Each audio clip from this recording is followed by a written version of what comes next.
berdoa masing-masing, kita merenungkan kehidupan kita sepanjang minggu ini.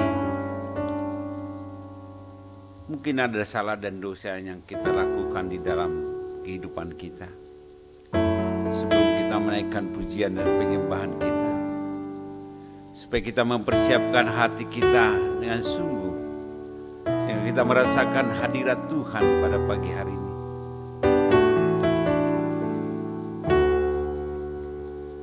Terima kasih Tuhan. Terima kasih Tuhan.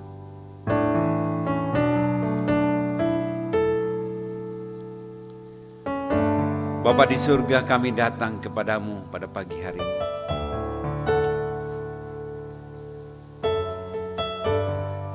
Tuhan Yesus telah mengumpulkan kami di rumah-Mu ini untuk menaikkan pujian dan penyembahan kami Tuhan.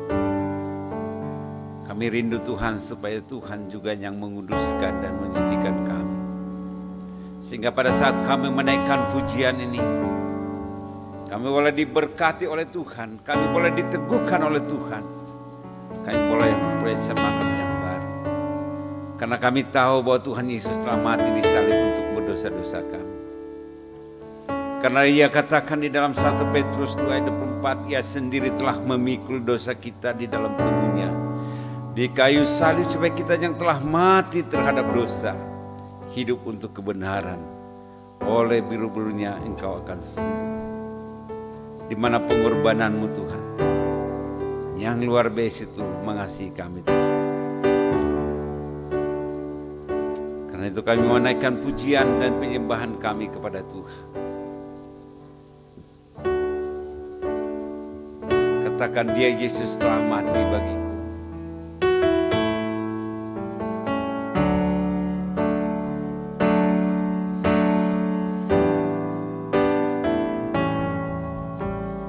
Dia Yesus telah mati bagiku.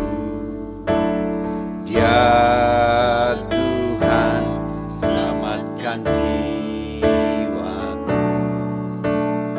Bagi Dia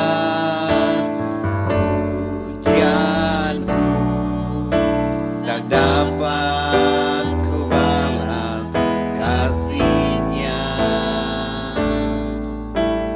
Dia angkatku jadi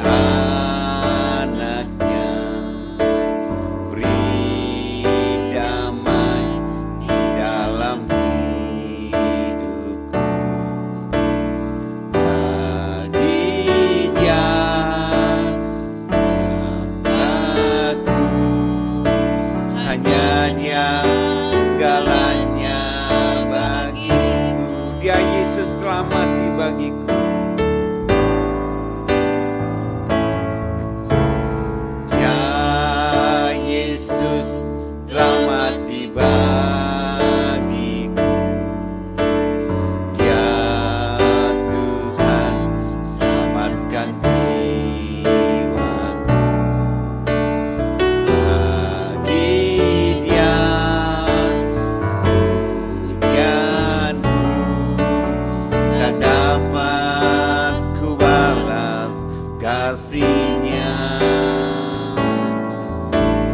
Dia angkatku jadi anak-Nya, beri damai di dalam hidupku. Bagi Dia sembahku, hanya Dia segalanya bagiku. Bagi Dia segala pujian. Bagi Dia segala pujian, hormat serta syukur kekal selamanya. Bagi Dia segala pujian, hormat serta syukur selama-lamanya. Dia Yesus telah mati bagiku.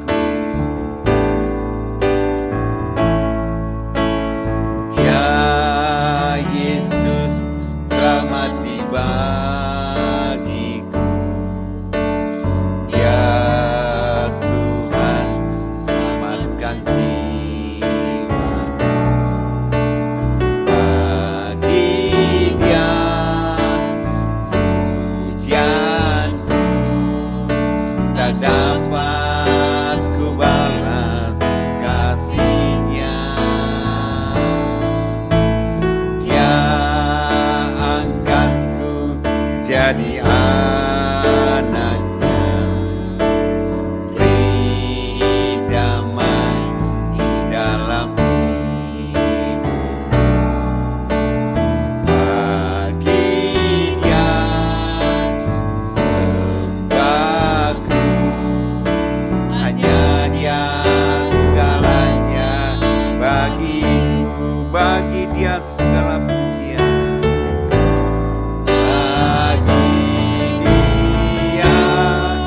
Segala pujian, hormat serta syukur kekal selamanya.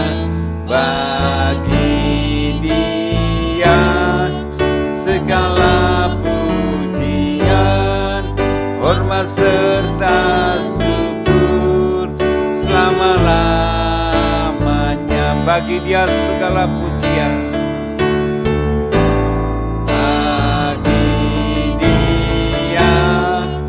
Segala pujian, hormat serta syukur kekal selamanya.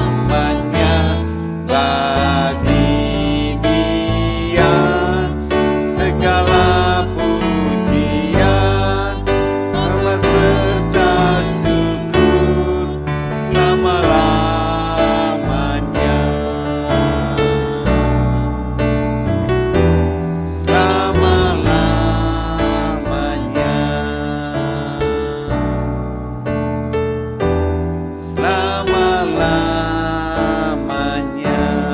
Mari kita menyembah Tuhan. Kita boleh sembah Dia, kita boleh muliakan Dia. Karena Dia yang telah berkorban untuk kita. Dia telah memberikan nyawanya untuk kita. Karena Dia sangat mengasihi kita. Sembah Dia di dalam hatimu. Katakan, Tuhan, Engkau baik. Engkau baik, Engkau baik, sungguh baik Engkau Tuhan. Engkau yang mengasihi kami, Engkau yang mengangkat kami jadi anak-Mu. Karena Engkau Bapa yang mengasihi kami Tuhan.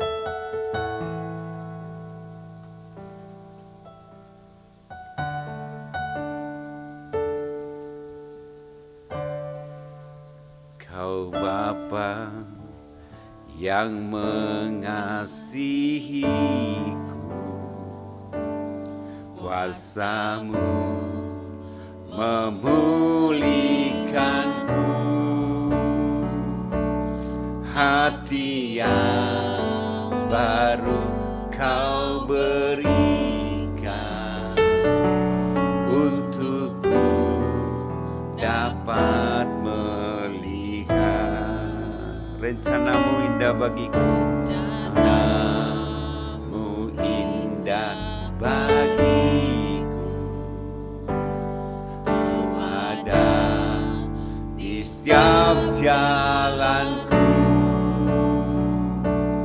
Hatiku haus dan lapar akan Engkau. Kaulah segalanya, Kaulah segalanya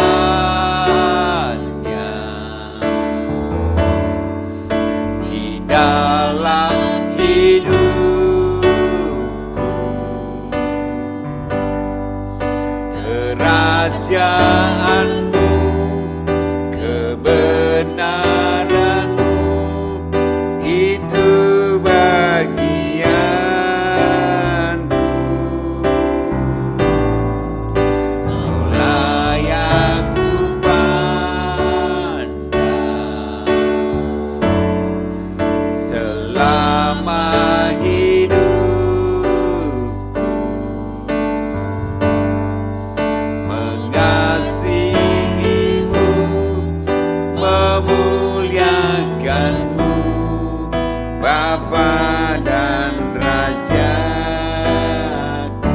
Bapa yang mengasihiku. Kau Bapa yang mengasihiku. Kuasa-Mu memulihkanku. Hadiah baru Kau berikan untukku dapat melihat rencana-Mu indah bagiku. Rencana-Mu indah bagiku. Kau ada di setiap jalanku. Hatiku haus dan lapar akan Engkau. Kaulah segalanya. Kaulah segalanya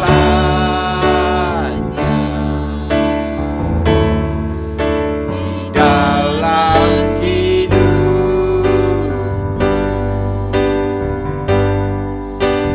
Kerajaan-Mu, kebenaran-Mu, itu bagianku.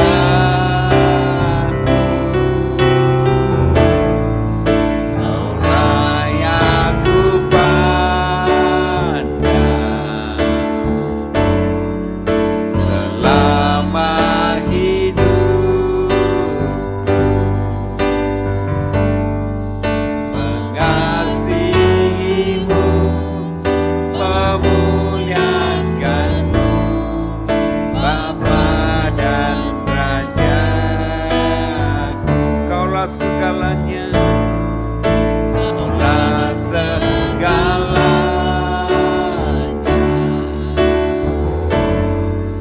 di dalam hidupku.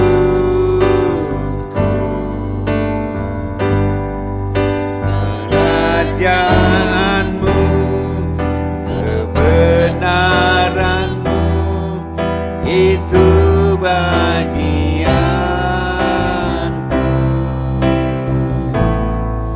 Kaulah yang kupandang selama hidupku.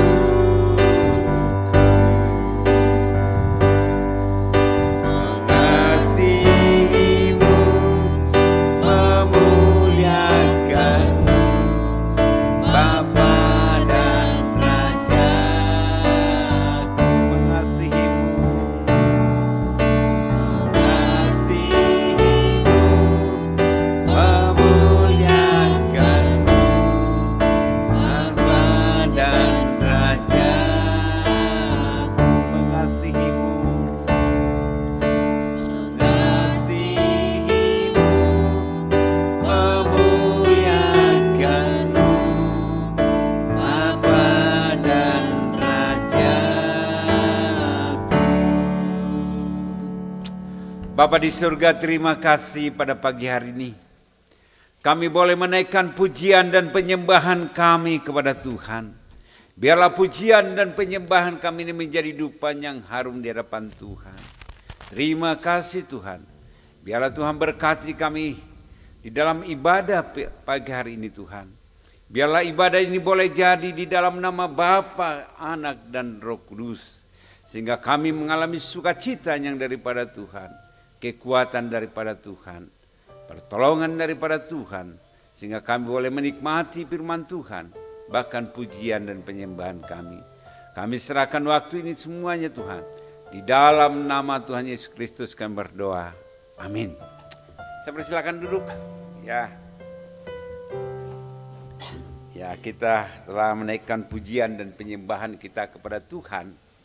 Saat ini bila saudara-saudara ada yang membagikan berkat dan juga kesaksian, saya persilahkan. Ya. Kalau tidak ada, kita kembali menaikkan pujian. Ya, kita angkat pujian ini sekarang telah tiba waktunya. Kita kembali angkat berdiri, kita naikkan pujian ini dengan sukacita ya.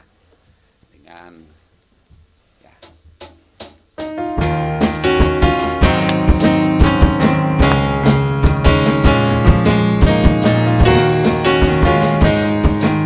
Sekarang telah tiba.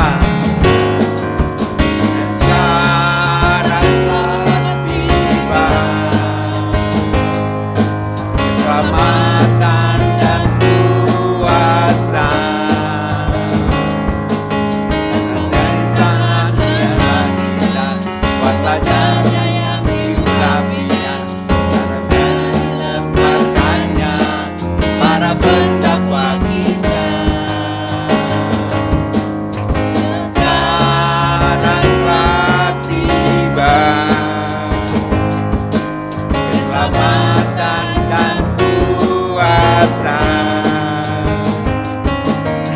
pemerintahan Allah kita, kuasanya yang diurapinya, karena dilimpahkannya para pendakwa kita. Oleh darah anak domba, oleh kesaksian kita, iblis dikalahkan, kuasanya dihancurkan. Oleh darah anak domba, oleh darah anak domba, oleh darah anak domba, oleh kesaksian kita, iblis dikalahkan, kuasanya dihancurkan. Oleh darah anak domba. Saya lihat yang nyanyi masih tegangnya ya, atau tidak ada sukacita gitu, tidak ada, seperti berat hidup ini ya. Ya, nggak ada yang senyum ya. Coba kanan kiri senyum dulu ya, yang di belakang gitu kan. Ya, supaya ada sukacita ya. Kita ada sukacita, kita naikkan pujian ini kembali. Sekarang telah tiba ya. Lebih semangat.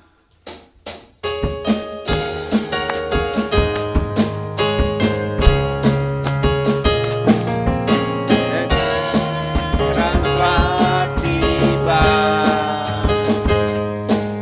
keselamatan dan kuasa, dan pemerintahan Allah kita, kuasanya yang diurapinya, karena telah dilemparkannya para pendakwa kita. Sekarang telah tiba. Sekarang telah tiba keselamatan dan kuasa, dan pemerintahan Allah kita, kuasanya yang diurapinya, karena dilemparkannya para pendakwa kita. Oleh darah anak domba, oleh kesaksian kita, iblis dikalahkan, kuasanya dihancurkan. Oleh darah anak domba, oleh darah anak domba, oleh darah anak domba, oleh kesaksian kita, iblis dikalahkan, kuasanya dihancurkan. Oleh darah anak domba, oleh darah anak domba, oleh darah anak domba. Saya persilakan duduk. Ada yang mau bersaksi? Ya, untuk Tuhan ya. Kalau tidak ada, kita akan mendengarkan firman Tuhan kita siapkan hati kita untuk ditaburi oleh firman Tuhan.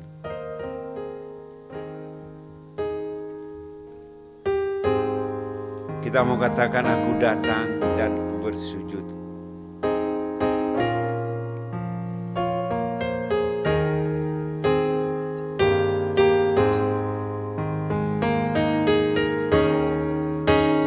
Aku datang dan ku bersujud di hadapan-Mu. Ku rasakan indah hadirat-Mu.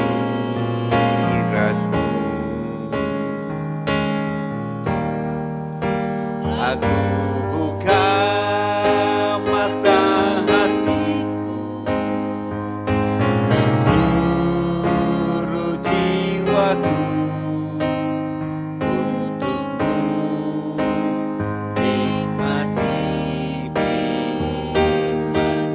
Aku datang dan ku bersujud. Aku datang dan ku bersujud di hadapan-Mu. Ku rasakan indah hadirat-Mu.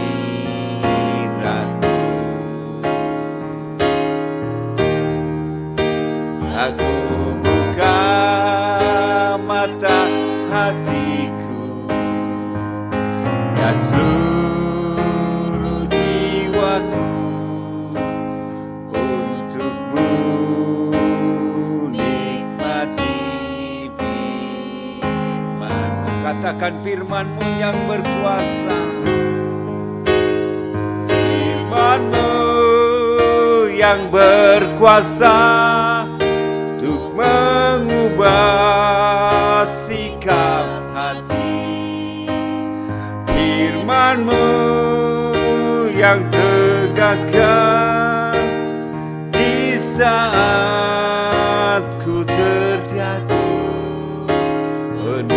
Penuhkanlah bencanaku dengan air sungai-Mu.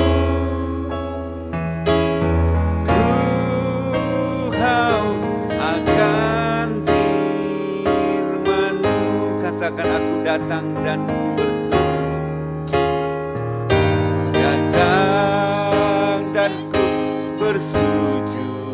Benar Tuhan, di hadapan-Mu ku rasakan indah hadirat-Mu. Aku buka mata hatiku dan seluruh hidup untuk-Mu, nikmati firman-Mu. Firman-Mu yang berkuasa, firman-Mu yang berkuasa untuk mengubah sikap hati. Firman-Mu yang tegakkan di saat ku terjatuh. Penuhkanlah bencanaku dengan air sungai-Mu. Ku haus akan firman-Mu. Firman-Mu yang berkuasa, firman-Mu yang berkuasa untuk mengubah sikap hati. Firman-Mu yang tegakkan di saat ku terjatuh. Penuhkanlah bencanaku dengan air sungai-Mu.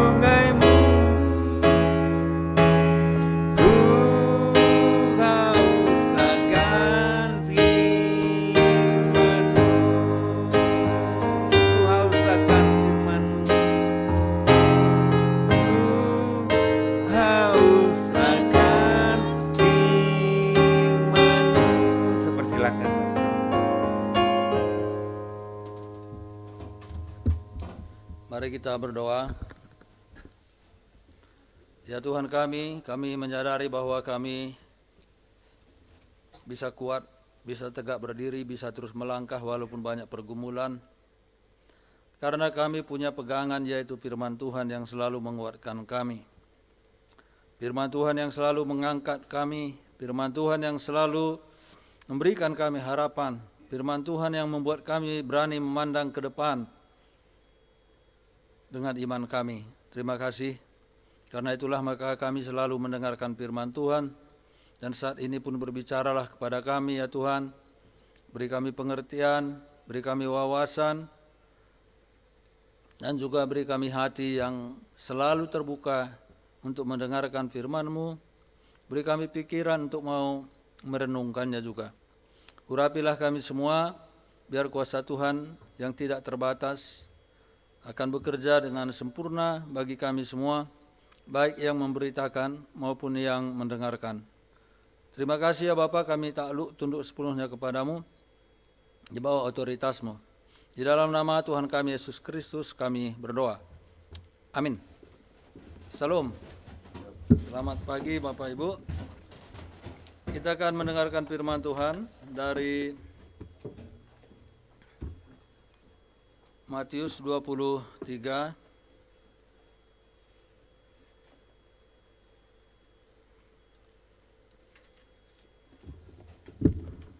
Saya mau membahas satu perikop ini, tetapi kita akan hanya membaca sebagian saja. Matius 23, sebentar dulu ya.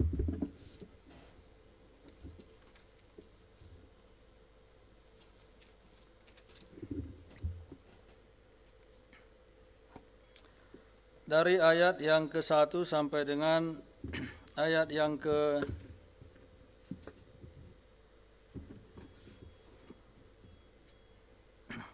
saja ya. Matius 23 ayat 1 sampai dengan 3, demikianlah firman Tuhan.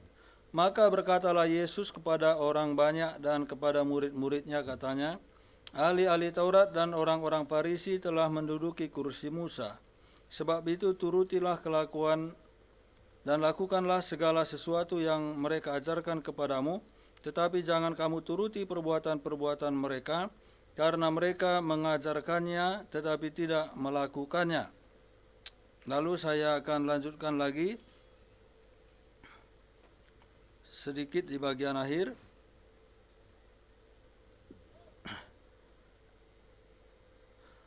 Ayat yang ke-34. Sebab itu lihatlah aku mengutus kepadamu nabi-nabi, orang-orang bijaksana dan ahli-ahli Taurat. Separuh dari antara mereka akan kamu bunuh dan kamu salibkan, yang lain akan kamu sesah di rumah-rumah ibadatmu, dan kamu aniaya dari kota ke kota, supaya kamu menanggung akibat penumpahan darah orang yang tidak bersalah, mulai dari Habel, orang benar itu, sampai kepada Zakaria anak Berekia yang kamu bunuh di antara tempat kudus dan mezbah. Aku berkata kepadamu, sesungguhnya semua ini akan ditanggungkan kepadamu. Ayat 37 sampai 39.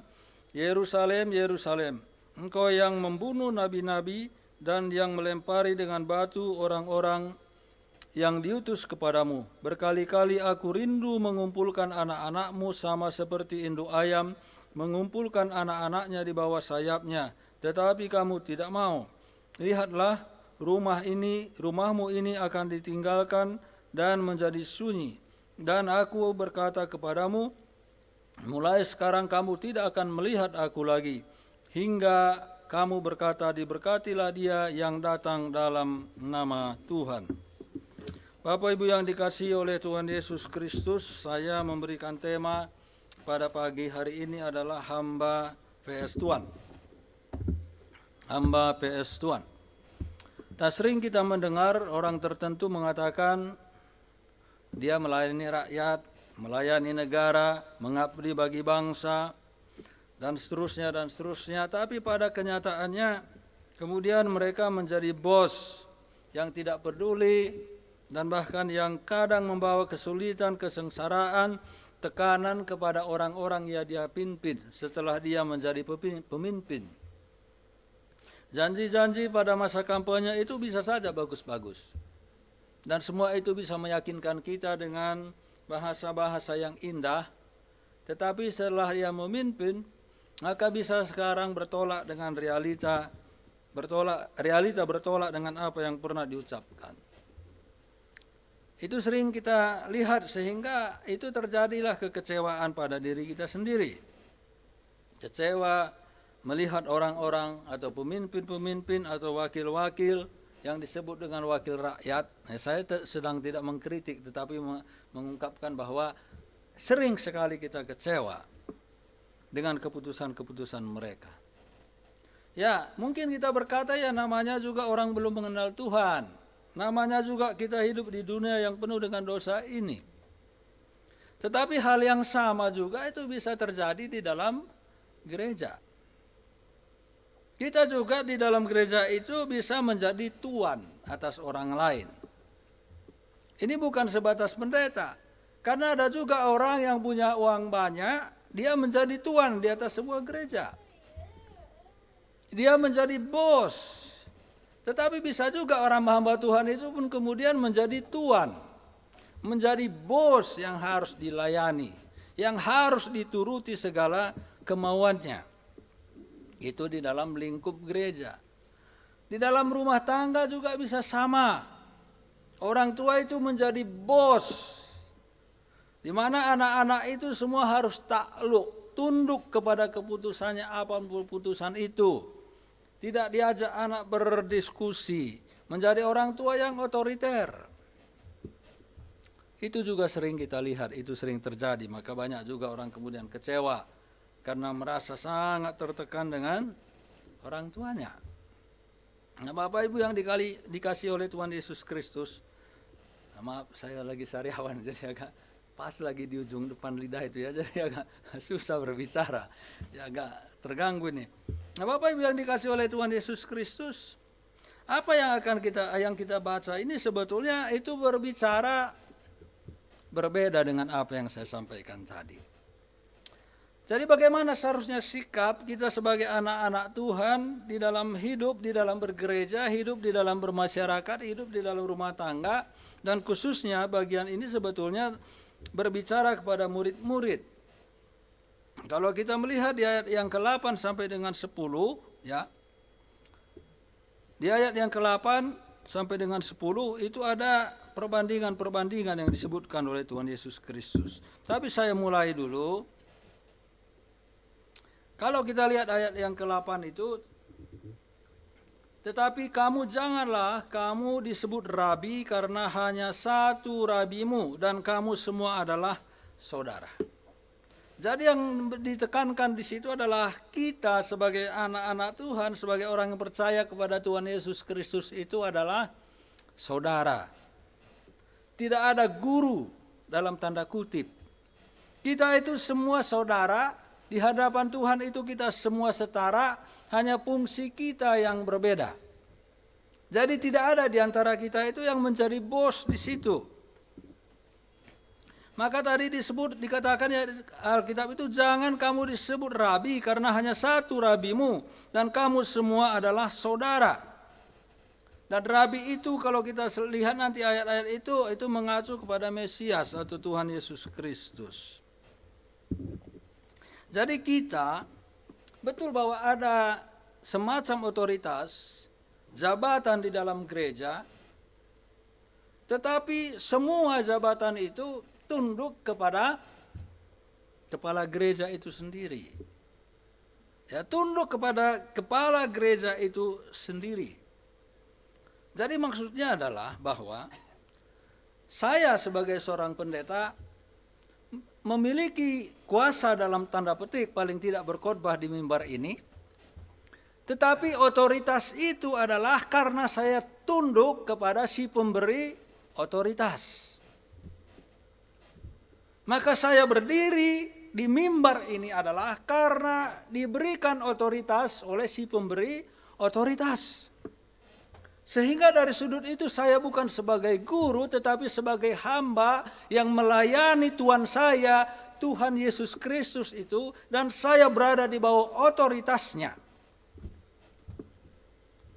Karena saya di bawah otoritasnya, maka yang rabi yang sesungguhnya, guru yang sesungguhnya itu adalah Tuhan Yesus itu sendiri, bukan saya. Saya ini hanya perantaranya, alatnya, salurannya saja. Tidak lebih dari itu. Nah, karena itu Bapak Ibu yang dikasihi oleh Tuhan Yesus Kristus, mungkin kita akan bertanya, kalau begitu apakah tidak perlu kita meneladani orang-orang tertentu? Karena tadi dibilang jangan ada rabi di antara kamu. Mari kita lihat ayat 25 sampai dengan 28. Tetapi Yesus memanggil mereka lalu berkata, kamu tahu bahwa pemerintah-pemerintah bangsa-bangsa memerintah rakyatnya, ini pasal 20 ya, rakyatnya dengan tangan besi dan pembesar-pembesar menjalankan kekuasaannya dengan keras atas mereka. Lalu Tuhan Yesus mengatakan, tidaklah demikian di antara kamu. Barang siapa ingin menjadi besar di antara kamu, hendaklah ia menjadi pelayanmu. Dan barang siapa ingin menjadi terkemuka di antara kamu, hendaklah ia menjadi hambamu. Sama, perhatikan, sama seperti anak manusia. Datang bukan untuk dilayani, melainkan untuk melayani. Dan untuk memberikan nyawanya menjadi tebusan bagi banyak orang. Kamu itu semua adalah pelayanan. Sebagai hamba Tuhan, katakanlah guru yang memberi pengajaran firman Tuhan. Tetapi kamu itu adalah hamba yang harus meneladani Tuhan Yesus Kristus. Di mana dia menjadi hamba, dia melayani bukan untuk dilayani, bukan untuk dihormati. Bukan. Sehingga ketika orang tidak menghormati Tuhan Yesus tetap melayani mereka. Ketika orang-orang menolak dia tetap melayani mereka. Ketika orang-orang tidak percaya kepadanya, dia tidak menghukum mereka, tetapi dia membiarkan saja mereka bereaksi. Apapun yang Tuhan Yesus lakukan terhadap mereka. Tapi ketika orang-orang membutuhkan pelayanan, ketika orang-orang membutuhkan pertolongan, maka Tuhan Yesus itu langsung akan mengulurkan tangannya, membantu orang-orang. Siapa saja yang datang meminta pertolongan, dia akan menolongnya.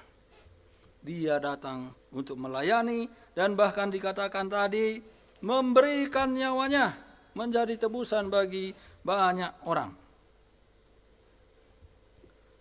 Tapi ayat itu juga tidak mengatakan bahwa tidak ada pemimpin yang harus diteladani, yaitu yang bisa diteladani, bukan itu yang dimaksud. Kita harus meneladani dia. Memang bukan, tidak ada rabi tadi dikatakan di situ. Apakah tidak bisa kita teladani orang lain selain dari Tuhan Yesus Kristus sendiri? Tentu kita perlu melayani yang lain juga. Meneladani maksud saya.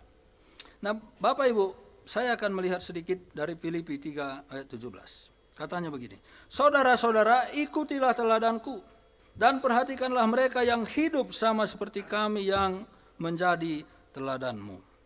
Lalu Rasul Petrus mengatakan di bagian-bagian Alkitab, bagiku hidup adalah Kristus, bagiku bekerja memberikan buah, dan semakin ingin mengenal dan menjadi serupa dengan dia, dengan Kristus dan seterusnya. Jadi maksudnya apa? Kita bisa mengikuti teladan orang-orang yang sungguh-sungguh sudah menyerahkan hidupnya total kepada Kristus, dan dia meneladani Kristus dan selalu diperbarui hidupnya hari lepas hari semakin serupa dengan Kristus. Jadi bisa kita teladani itu. Apakah kita harus meneladani Kristus? Iya. Tetapi bisakah kita meneladani hamba-hamba Tuhan, dalam tanda kutip di sini rabi, guru? Apakah kita perlu meneladani? Perlu, kalau orang itu juga meneladani Kristus. Kalau dia terus dibarui, semakin hari semakin serupa dengan Kristus. Maka tadi Rasul Paulus mengatakan, ikutilah teladanku. Ikutilah teladan mereka yang mengikuti Kristus. Jadi kita meneladani para pemimpin dalam gereja kita atau gereja secara keseluruhan, hamba-hamba Tuhan, kita teladani karena mereka meneladani Kristus. Jadi kita semua kembali lagi harus menaklukkan pikiran kita semua. Penilaian-penilaian kita harus serahkan semua kepada Kristus. Jangan menyebut dirimu rabi. Kata guru itu mungkin sangat terhormat bagi bangsa Israel. Ya, para rabi mereka itu sangat dihormati. Nanti kita bisa bahas itu. Tetapi kalau tidak ada teladan di dalamnya, maka sebetulnya itu tidak baik. Nah, yang berikut ini berbicara tentang Bapa di ayat yang ke-9. Dan janganlah kamu menyebut siapapun Bapa di bumi ini, karena hanya satu Bapamu, yaitu Dia yang di surga. Jadi Bapamu itu satu saja, Bapamu yang di surga, hanya itulah Bapa yang sempurna. Itu adalah Bapa yang sejati, Bapa yang kepadanya rasa hormat kita dan kebergantungan kita serahkan total itu hanya kepadanya, kepada Bapa di surga itu. Kita berserah total kepadanya, kita hidup di dalam Dia, kita hidup karena Dia sebagai Bapa yang memberkati kita, yang melindungi kita, yang mengajar kita, yang menegur kita, di mana hanya kepada Dia kita memberikan rasa hormat kita 100% dan tidak bisa lebih dari kepada Bapa yang manapun di muka bumi ini. Ini bukan menjadi anak durhaka kalau ada anak yang lebih takluk kepada Bapa di surga daripada bapaknya. Itu tidak durhaka. Ya, coba bayangkan kalau ada bapak umpamanya bilang kepada anaknya, kamu pergi sana mencuri kamu. Terus anaknya nggak mau. Itu melanggar firman Tuhan, Pak. Kamu harus pergi. Kalau anaknya kekeh nggak mau karena tidak mau melanggar firman Tuhan. Karena apa? Karena dia tunduk, takluk sepenuhnya kepada Bapa yang di surga. Apakah kita tidak harus menghormati orang tua kita? Ya, menghormati karena firman Tuhan mengatakan hormatilah ayah dan ibumu. Tetapi ayah dan ibu kita juga berada di bawah otoritas siapa tadi? Kristus. Kalau dia tidak takluk kepada Kristus, saya tidak mengajak kita memberontak.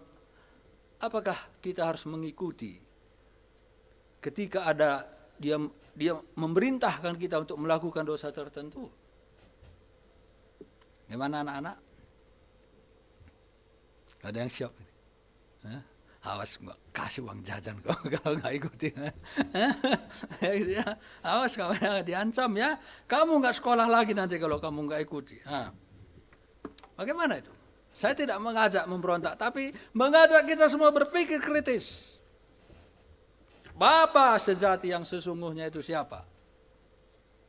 Ada Bapa di surga. Lalu ayat 10. Jangan pula kamu disebut pemimpin, karena hanya satu pemimpinmu, yaitu Mesias. Itu berhubungan dengan Rabi tadi. Hanya satu pemimpinmu.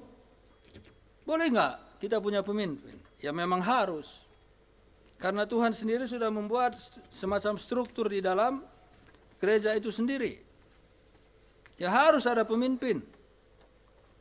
Tetapi pemimpin yang sejati itu adalah Tuhan Yesus. Maksudnya adalah pemimpin kita itu harus juga pemimpin yang takluk di bawah otoritas Kristus. Makanya kan di gereja ini harus ada pemimpinnya. Ya karena itu memang Tuhan menginginkan seperti itu. Tidak mungkin berjalan begitu saja tanpa ada yang koordinasi, tanpa ada yang mengarahkan dan seterusnya. Ya apalagi kita hidup di dalam sebuah bangsa di mana bangsa ini juga menuntut adanya kejelasan dari semua organisasi yang ada. Mau tidak mau memang itu harus terjadi. Tetapi pemimpin yang sejati itu adalah Mesias Tuhan kita Yesus Kristus. Dialah pemimpin gereja, dialah kepala gereja. Kepadanya lah kita semua harus tunduk, kepadanya kita selalu harus semua hormat. Setiap keputusan-keputusan yang diambil itu adalah keputusan yang sesuai dengan kehendak Tuhan.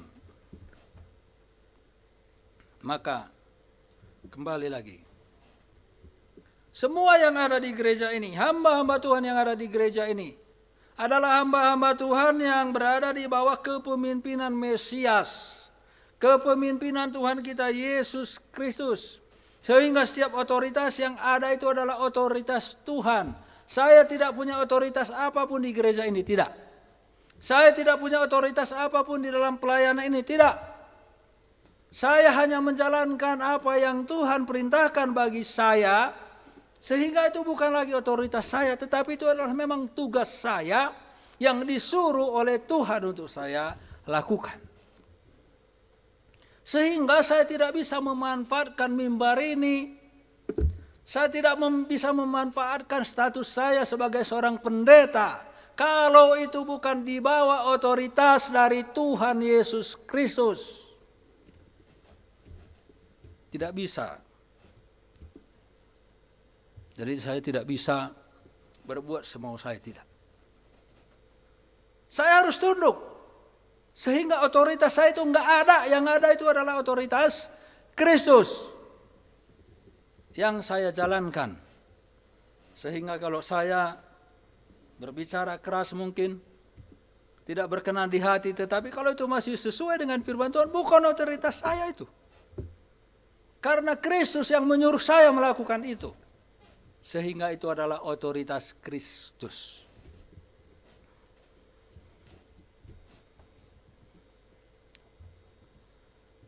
Karena itu Bapak Ibu yang dikasihi oleh Tuhan Yesus Kristus, mari kita belajar untuk menempatkan Kristus itulah pemegang otoritas. Bapa di surga itulah satu-satunya yang paling harus kita muliakan, hormati, melebihi siapapun, melebihi orang tua kita, melebihi siapa saja. Karena itu kalau kita membaca ayat yang 11 dan 12 dikatakan begini. Barang siapa terbesar di antara kamu, hendaklah ia menjadi pelayanmu. Dan barang siapa meninggikan diri, ia akan direndahkan. Dan barang siapa merendahkan diri, ia akan ditinggikan. Dan prinsipnya kita lihat di sini adalah bahwa kita semua pelayan. Semua. Jadi di sini kita semua sama nih. Di dalam struktur mungkin kita berbeda fungsi. Tetapi pada prinsipnya kita semua adalah pelayan satu sama yang lain. Jadi ada yang mengambil persembahan, itu adalah dia berarti sedang melayani Tuhan sekaligus juga melayani sesamanya. Dia sederajat, dia sama. Fungsinya sebagai pelayan itu sama dengan orang yang berkhotbah, sama dengan yang memainkan musik, sama dengan pelayan-pelayan lain. Karena semua kita adalah sebagai pelayan satu dengan yang lain. Saling melayani satu dengan yang lain. Di bawah otoritas yang sama, yaitu otoritas dari Kristus itu sendiri. Nah Bapak Ibu yang dikasihi oleh Tuhan Yesus Kristus.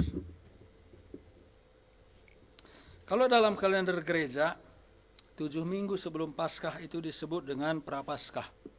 Jadi ada 6 minggu berturut-turut itu. Biasanya khotbahnya beragam, tapi itu menyangkut mungkin seperti Tuhan Yesus mau masuk ke Yerusalem, ada Raya Palem, hari Palem dan seterusnya. Itu diperingati. Apa maknanya? Itu ada maknanya adalah supaya kita mengingat kembali, merenungkan ulang kembali setelah kita percaya kepada Tuhan Yesus Kristus, bagaimana kehidupan kita. Setelah kita percaya kepada Tuhan Yesus Kristus, apakah kita sudah menjalani kehidupan Kristen kita dengan benar, mengingat, mengenang apa yang sudah Tuhan Yesus dilakukan di kayu salib. Kita renungkan kehidupan ini, bagaimana saya berlaku selama ini. Sehubungan dengan hal itu, saya bertanya kepada kita, sehubungan dengan poin-poin di atas tadi, apakah kita semua sudah menempatkan Kristus yang memiliki otoritas penuh atas diri kita semua, baik di dalam keluarga kita maupun di dalam gereja ini. Ini menjadi perenungan kita sebagai orang yang sudah percaya. Apakah kita sudah menempatkan Kristus itu yang memegang otoritas penuh? Kalau saya sendiri belum, saya harus mengaku dengan jujur. Kadang masih saya yang punya otoritas atas diri saya sendiri. Dan otoritas yang menyakiti saya. Kan begitu? Kita sering menempatkan diri kita sebagai yang berotoritas atas diri kita sendiri, tetapi itu kemudian menyakitkan kita. Karena kita menemui kegagalan, menemui tekanan di dalam batin karena tidak sesuai dengan yang Tuhan mau. Jadi ini menjadi perenungan bagi kita. Nah, Bapak Ibu yang dikasihi oleh Tuhan Yesus Kristus, kenapa saya mengungkap bagian itu? Atau kenapa ada seperti itu di dalam firman Tuhan? Kenapa Tuhan ada penegasan-penegasan seperti itu bahwa kita semua setara, kita semua melayani, kita semua berada di bawah otoritas Kristus, sehingga fungsi kita semua itu walaupun dalam struktur yang berbeda, tetapi fungsi yang sama, melayani satu dengan yang lain. Tidak ada yang menjadi bos di sini, tidak ada yang menjadi tuan di sini, tidak ada yang menjadi bapa di sini, karena Tuhan kita itu adalah Tuhan Yesus Kristus. Kita sama-sama memiliki Bapa, itu Bapa yang di surga. Kenapa ada seperti itu? Karena itu mari kita lihat di ayat 5 sampai dengan yang ke-7. Di ayat yang ke-5 di pasal tadi, di pasal yang ke-23 dikatakan begini. Semua pekerjaan yang mereka lakukan hanya dimaksud. Ini maksudnya ahli Taurat dan orang-orang Farisi. Semua pekerjaan yang mereka lakukan adalah maksudnya supaya dilihat orang. Itu yang dikatakan di ayat 5. Mereka memakai tali sembahyang yang lebar dan jubah yang panjang. Dan semua itu adalah untuk supaya dilihat oleh orang. Ayat yang ke-6. Mereka suka duduk di tempat terhormat dalam perjamuan, di tempat yang terdepan dalam rumah ibadat. Tempat-tempat terhormat mereka ingin dihormati. Ayat yang ke-7. Mereka suka menerima penghormatan di pasar dan suka dipanggil sebagai rabi. Jadi itu sudah menjadi kegemaran, kepuasan, kebanggaan. Dan itu yang mereka kejar-kejar. Yaitu penghormatan, harga diri, nilai diri. Ketaklukan, ketundukan. Didengarkan, diikuti, dituruti. Itu yang mereka mau. Itulah ahli-ahli Taurat. Orang-orang Farisi. Intinya mereka ini semua gila hormat. Gila kekuasaan. Sehingga Tuhan Yesus katakan tadi, orang percaya tidaklah seperti itu.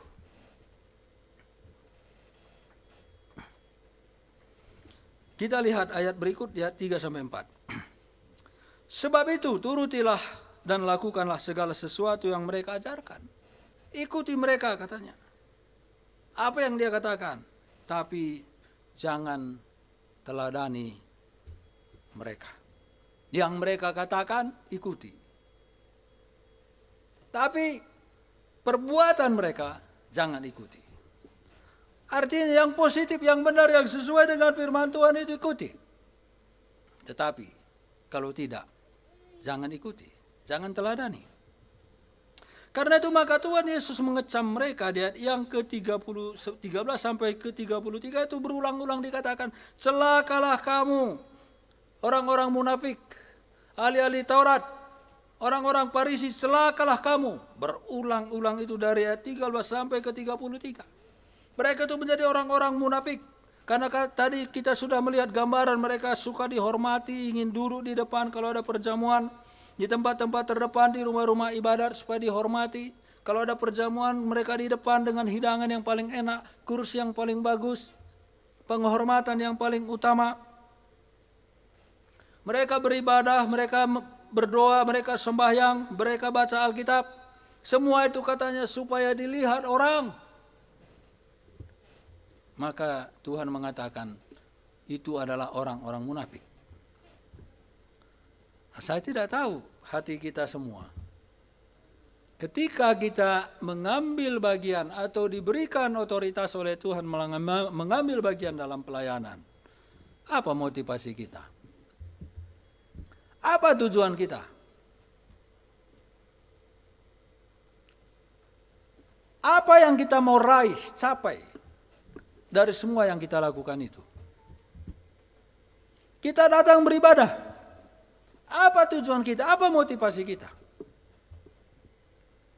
Kita memberikan persembahan. Apa motivasi kita? Apa tujuan kita untuk melakukan itu semua? Apakah kita sama seperti yang dikecam oleh Tuhan Yesus Kristus di ayat 13 sampai 33 itu? atau sesuai dengan yang dia sarankan kepada kita, dia perintahkan kepada kita supaya kita menjadi hamba yang berada di bawah otoritasnya. Apa tujuan kita ketika kita memberikan bantuan sosial dalam tanda kutip? Kita mengulurkan tangan kepada orang-orang yang susah. Apa motivasi kita ketika kita mencoba untuk menolong orang lain dalam pergumulannya? Apa motivasi kita? Ini semua tentu harus menjadi perenungan bagi kita, menjadi koreksi bagi kita.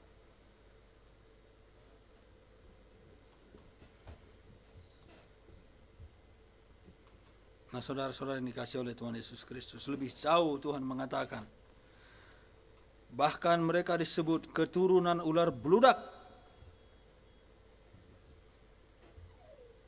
Keras itu ya. Ngumpet-ngumpet, nyumput-nyumput. Ya, kayak di padang gurun itu ular beludak itu suka ngumpet katanya. Nanti datang mangsa, kuap gitu ya. Sembunyi, seolah tidak ada apa-apa, seolah-olah semua baik-baik saja. Tetapi sedang mengintai, mencari mangsa. Nah saudara, maka Tuhan Yesus bilang, kamu itu munafik, kamu itu ular beludak, keturunan ular beludak. Dan bahkan dikatakan begini, lebih berat lagi.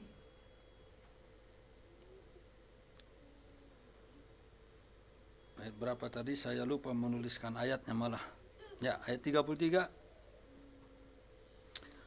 Hai kamu ular-ular, hai kamu keturunan ular beludak.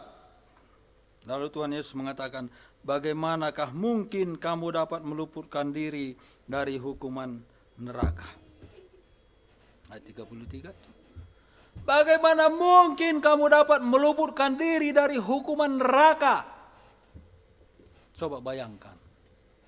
Mereka ini melayani, menjadi rabi, mengajarkan Taurat. Mereka itu mencatatkan 610-an lebih pengembangan dari Taurat itu sendiri. Diajarkan itu dari satu tempat ke tempat yang lain. Bahkan disebut di sana menyeberangi lautan. Menjadi misionaris dalam tanda kutip dari satu negara ke negara lain. Mereka mengajarkan Taurat itu dengan baik, sesuai dengan yang mereka pandang benar. Tetapi Tuhan mengatakan apa? Engkau ular beludak, orang munafik, siapa yang bisa meluputkan kamu dari neraka? Ngeri juga ya. Melayani seumur hidup, tapi nggak bisa luput dari neraka. Gimana ini? Apakah kita masih yakin nggak luput dari neraka, bisa luput dari nerakanya? Hah? Ini pelayan Tuhan ini. Ahli-ahli Taurat, orang-orang Farisi. Tuhan Yesus bilang, kamu, siapa yang bisa meluputkan kamu? Ya kan menakutkan juga. Ya. Tapi masalahnya adalah karena mereka memang tidak percaya. Nah tadi ada pertanyaan dari Tuhan Yesus Kristus itu. Siapakah yang dapat meluputkan kamu? Ayat 33 tadi. Dari hukuman neraka. Apakah Tuhan tidak mengasihi ahli-ahli Taurat, orang-orang Farisi yang munafik yang disebut dengan ular beludak ini? Keturunan ular beludak ini. Tuhan Yesus sangat mengasihi mereka.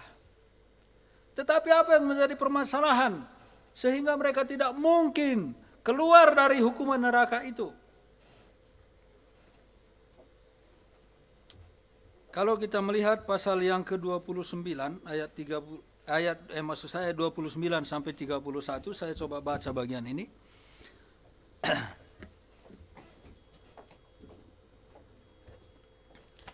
Celakalah kamu hai ahli-ahli Taurat dan orang-orang Farisi, hai kamu orang-orang munafik, sebab kamu membangun makam nabi-nabi dan memperindah tugu-tugu orang-orang saleh, dan berkata jika kami hidup Di zaman nenek moyang kita, tentulah kami tidak ikut dengan mereka dalam pembunuhan nabi-nabi itu. Tetapi dengan demikian kamu bersaksi terhadap diri kamu sendiri bahwa kamu adalah keturunan pembunuh nabi-nabi itu. Tuhan Yesus sangat mengasihi mereka, sehingga Tuhan itu mengutus nabi-nabinya.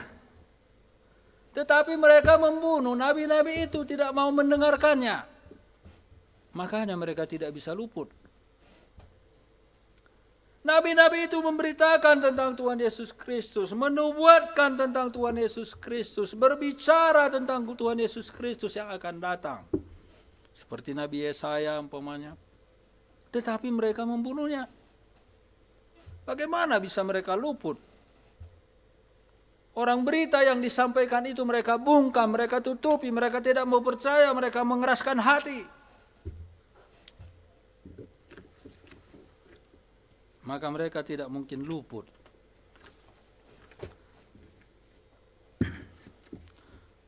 Maka di ayat yang ke-37a dikatakan begini. Yerusalem, Yerusalem, engkau yang membunuh nabi-nabi dan melempari dengan batu orang-orang yang diutus kepadamu. Allah mengutus nabi-nabi untuk memperingati mereka, mengingatkan mereka, memberitahu mereka, menegur mereka, menasihati mereka, mengarahkan mereka. Tetapi mereka lempari dengan batu, mereka bunuh. Makanya mereka tidak bisa luput.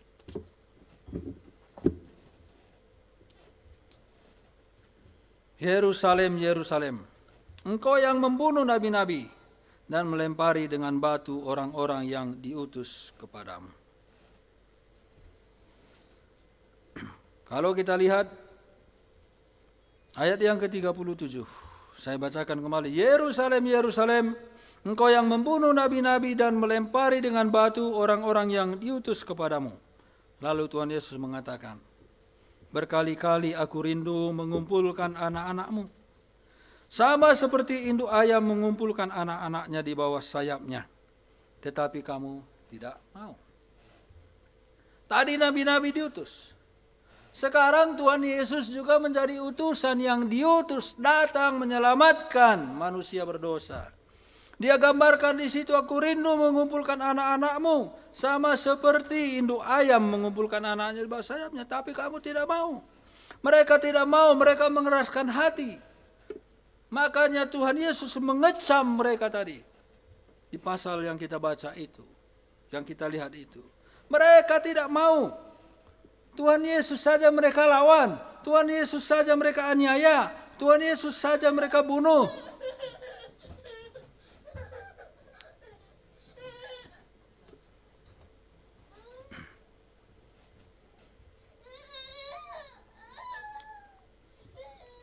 Mereka tidak tahu kalau itu Mesias. Mereka tidak tahu bahwa itu Mesias. Mereka mengeraskan hati. Walaupun tanda-tanda itu sudah cukup nyata, tetapi mereka tidak mau. Kalau kita membaca di pasal 26, ayat 63 sampai 65, demikian firman Tuhan. Tetapi Yesus tetap diam. Lalu kata imam besar kepadanya, demi Allah yang hidup, katakanlah kepada kami, apakah engkau Mesias anak Allah atau tidak? Ini waktu pengadilan Tuhan Yesus Kristus. Jawab Yesus, engkau telah mengatakannya. Apakah engkau Mesias? Lalu Yesus jawab, engkau telah mengatakannya bahwa aku adalah Mesias.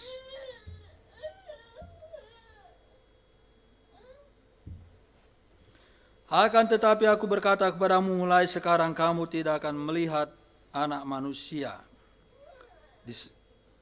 Sekarang kamu akan melihat anak manusia duduk di sebelah kanan yang maha tinggi dan datang di atas awan-awan di langit dan seterusnya. Lalu mereka, imam besar kata, mengoyakkan pakaiannya. Lalu apa katanya, apalagi yang harus kita tunggu?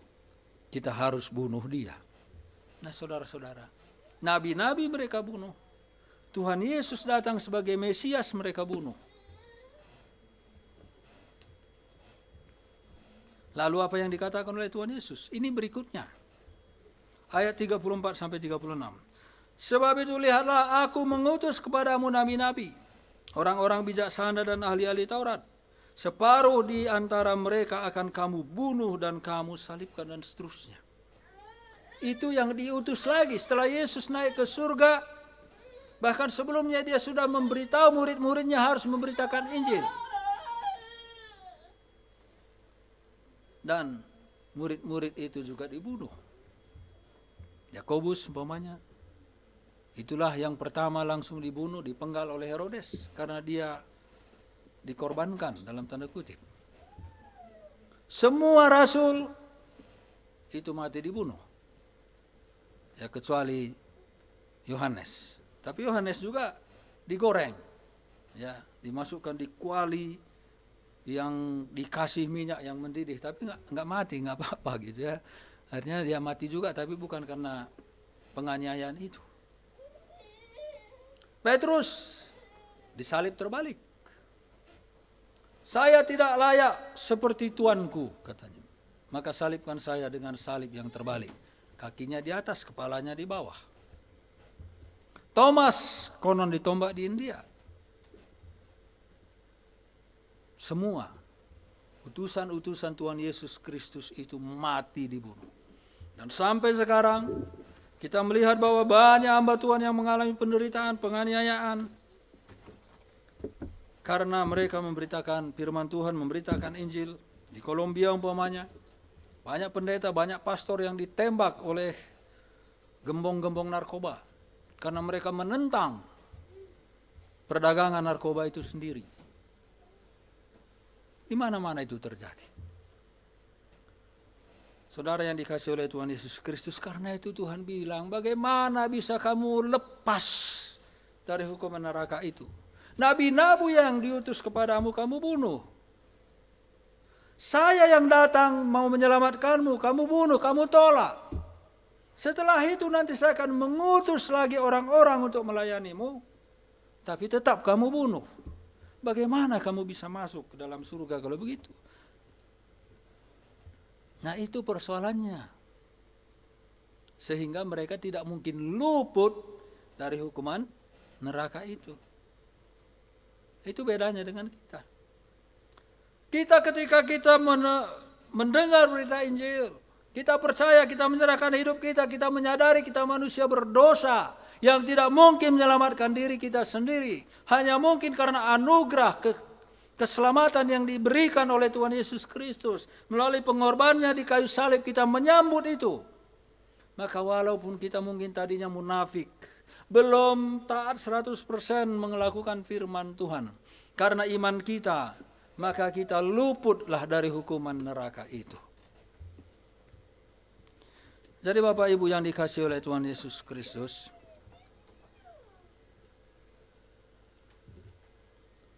kenapa kita dibedakan?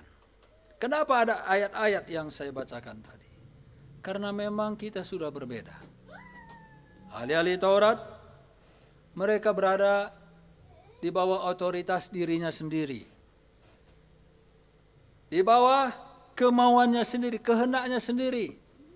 Demi kehormatan, demi harga diri, demi ini, demi itu, dan seterusnya. Tetapi kita berada di bawah otoritas Kristus. Itulah perbedaan kita. Kita semua setara, kita semua melayani Tuhan bersama-sama, saling melayani satu dengan yang lain. Tetapi ahli Taurat, orang-orang Farisi yang disebut orang-orang munafik, keturunan ular beludak itu, mereka hanya melayani diri sendiri. Apapun yang mereka lakukan itu semua akan kembali lagi kepadanya, untuknya, baginya. Atau aku, saya, gue, me, apa ya? Tapi semua kepada dirinya. Tidak ada lagi orang lain. Tetapi apakah mereka bisa diselamatkan? Bisa. Karena dikatakan di ayat yang ke bagian akhir tadi. Dan aku berkata kepadamu, mulai sekarang kamu tidak akan melihat aku lagi. Tuhan Yesus meninggalkan mereka, setelah itu tidak lama dia akan mati disalibkan. Hingga kamu berkata, diberkatilah dia yang datang dalam nama Tuhan. Jadi suatu waktu orang-orang ini juga akan sadar bahwa Tuhan Yesus itu adalah yang datang dalam nama Tuhan sebagai Mesias yang menyelamatkan. Sehingga kalau kita baca di kitab Roma umpamanya dikatakan bahwa orang Israel, sisa-sisa Israel itu juga akan diselamatkan. Karena mereka juga akhirnya akan percaya kepada Tuhan Yesus Kristus. Dan sekarang jumlah orang-orang percaya di dalam bangsa Yahudi itu ada terus bertambah waktu demi waktu. Ada kesaksian-kesaksian yang bisa kita lihat orang-orang Yahudi itu kemudian datang menyerahkan hidupnya kepada Tuhan. Masih bisa diselamatkan. Jadi pertanyaan kita sekarang, bagaimana dengan orang lain? Karena di sini hampir tidak ada orang Yahudi. Mungkin ada, tetapi ya barangkali tidak sampai 1000 juga di negara kita ini. Ada di Maluku itu ada. Ada orang Yahudi di sana. Ya, di wilayah timur Indonesia itu sebagian ada. Di Manado itu sekarang malah ada sinagognya ya. Ada. Ya, di Surabaya dulu ada sinagognya, tetapi sekarang sudah tutup. Karena orangnya sudah enggak ada. Nah, saudara-saudara, tetapi bagaimana yang lain? Yang di sekeliling kita? Bukankah mereka juga adalah orang-orang yang belajar untuk mengikuti agamanya? Mengikuti kepercayaannya. Bukankah banyak orang yang ketika Injil diberitakan mereka menantangnya? Bukankah sekarang kita lihat gereja-gereja banyak yang diusik? Baru-baru ini ada lagi kasus kita ya lihat. Di mana orang mau melakukan ibadah malam ya. Dilarang oleh masyarakat. Ya tentu tidak semua masyarakat. Tapi ada yang melarangnya. Bukankah itu terjadi karena kesetiaan mereka kepada apa yang mereka percayai? Tetapi bagaimana kita memikirkan itu semua? Adakah kesempatan bagi mereka? Ada. Apakah mereka bisa berubah? Bisa. Karena banyak contoh bahwa orang-orang seperti itu pun kemudian berubah menjadi pengikut Tuhan yang setia dan bahkan yang kemudian menjadi orang yang rela berkorban untuk orang-orang yang belum mengenal Tuhan.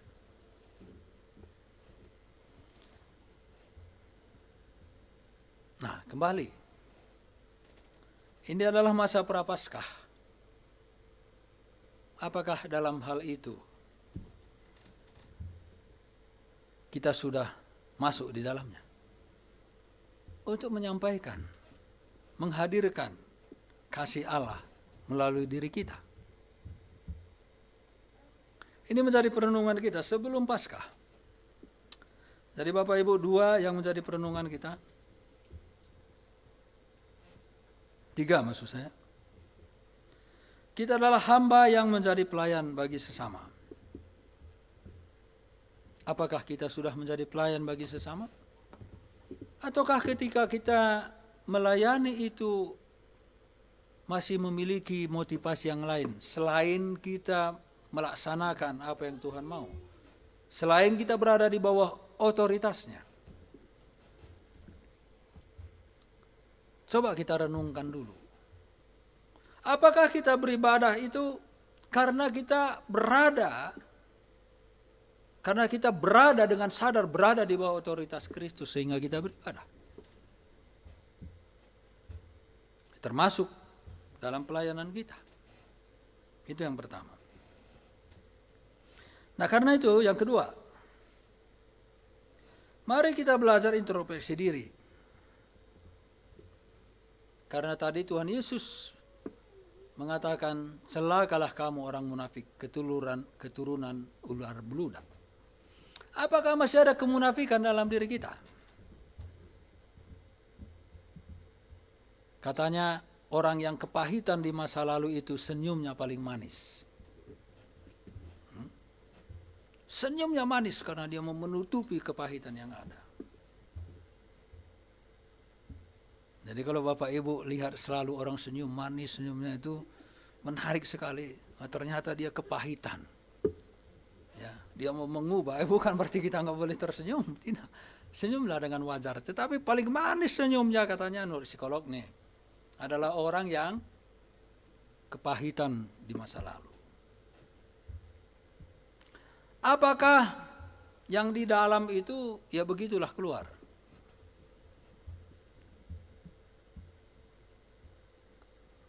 Saya kira ya saya sendirilah, masih banyak gagalnya juga. Makanya saya bilang kita introspeksi diri kita. Di dalam melayani itu masih adakah itu? Oh, nanti saya bisa dilihat oleh orang lain. Oh, ya macam-macam lah. Bukan berarti tidak boleh, ya memang perlu juga dilihat orang. Ya kan? Enggak apa-apa dilihat orang juga kita melayani, ya bagus-bagus saja gitu. Cuma masalahnya, di balik pelayanan itu ada apa? Adakah unsur kemunafikan di dalamnya? Mari kita introspeksi diri. Yang ketiga, semua kita ini adalah utusan Tuhan. Utusan Tuhan untuk berberita, membagi berita. Seperti nabi-nabi tadi, seperti Tuhan Yesus, tapi juga seperti yang diutus oleh Tuhan Yesus, dan kita adalah bagian dari orang yang diutus itu. Kita ini semua sama. Kasihan kan sama orang lain? Masa kita senang-senang masuk surga, sementara kita dengan jelas sekali tahu bahwa orang itu tidak masuk surga. Kasihan ya. Paling tidak kita bisa berdoa buat mereka. Jadi Bapak Ibu, ya kembali lagi, mari kita semua adalah pelayan, melayanilah dengan tulus. Semua kita setara, sesama pelayan, hanya struktur kita yang berbeda, fungsi kita yang berbeda. Tidak ada bos di antara kita, yang ada hanyalah pemimpin yang diberikan otoritas oleh Allah sebagai pemimpin. Dan itu juga, orang itu juga, siapapun dia berada di bawah otoritas. Kepala gereja itu Kristus sendiri.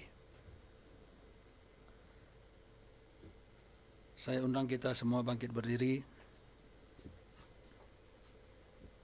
Apakah kita bisa menyanyikan lagu Selidiki Aku Lihat Hatiku?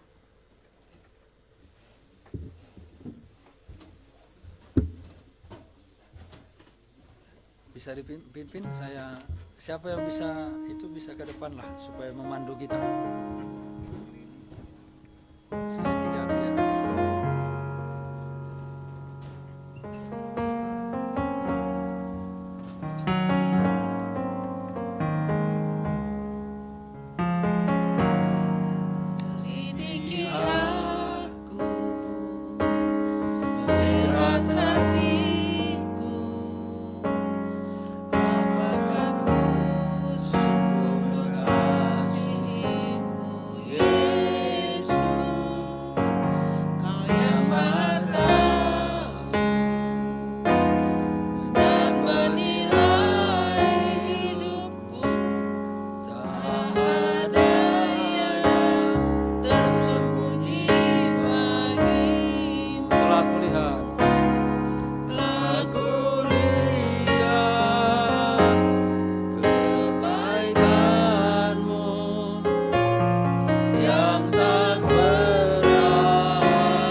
kita semua adalah anak-anak Tuhan.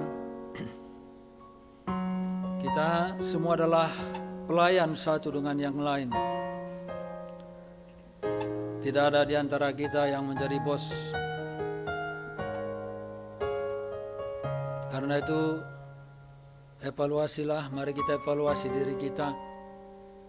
Apakah kita sudah betul-betul bisa menjadi pelayan dengan suci tulus hati terhadap sesama dan terhadap Tuhan. Kalau belum, kita mohon pertolongan Tuhan untuk memampukan kita dan pengampunannya atas dosa kita. Apakah kita selama ini masih ada kemunafikan di dalam pelayanan Tuhan? Apakah kita masih belum mengambil bagian untuk penyambung lidah Tuhan? Kalau kita masih ada kegagalan, kita doakan supaya Tuhan menuntun kita dan supaya Tuhan mengampuni kita. Mari sama-sama merenung dan berdoa.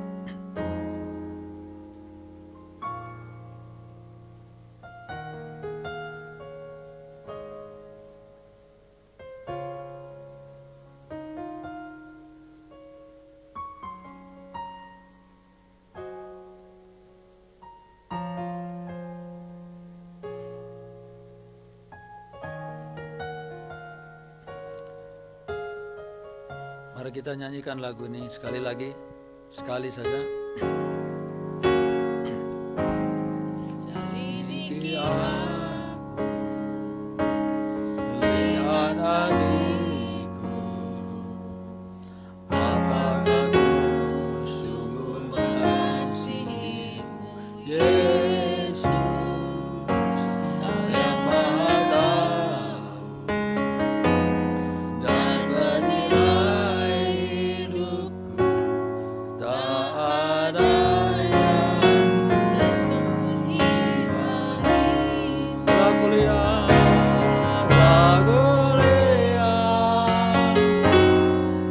kebaikanmu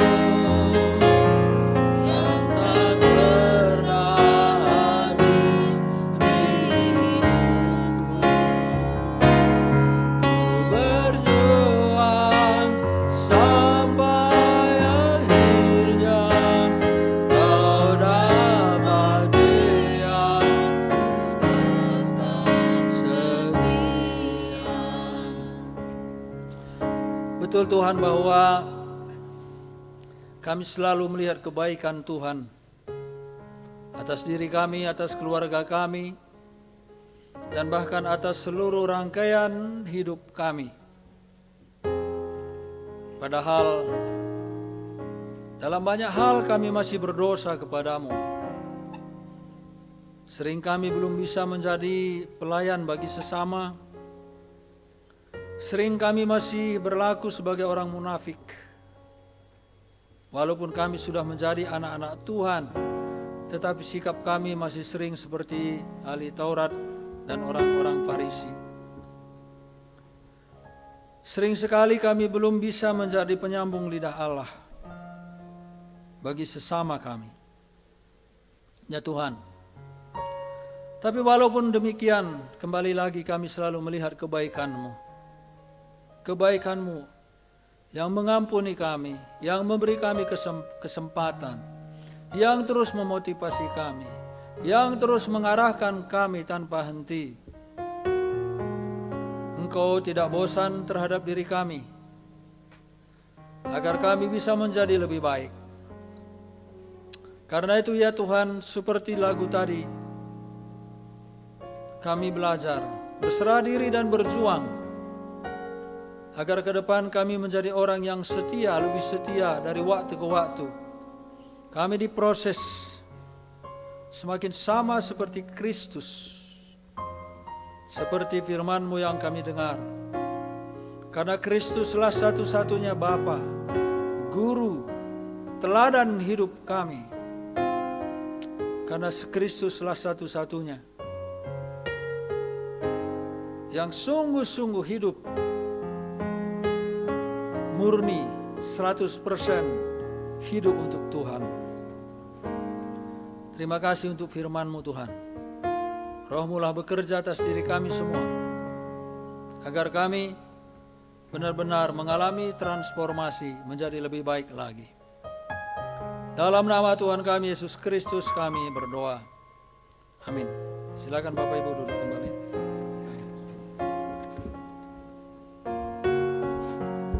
Ya, terima kasih Pak Pendeta Nelson yang telah membagikan firman Tuhan. Dalam Matius pasal 23, pasal 20 juga mengatakan, aku datang bukan untuk dilayani, tapi aku datang untuk melayani. Kadang-kadang kita izinkan Tuhan melayani kita. Pada saat Tuhan melayani kita, baru kita bisa menyerahkan hati kita, hidup kita kepada Tuhan. Karena Tuhan datang untuk mengubah kehidupan kita. Kita akan memberi persembahan. Ya, untuk Tuhan kita angkat satu pujian sebelum kita persembahan. Mari kita berdoa. Bapa di surga, terima kasih firman-Mu telah kami dengarkan. Biarlah firman-Mu itu tertanam dalam hati kami, dan kami dapat lakukan di dalam kehidupan kami. Bila sebentar kami akan memberikan apa yang Tuhan berikan kepada kami, untuk kami kembalikan untuk Tuhan.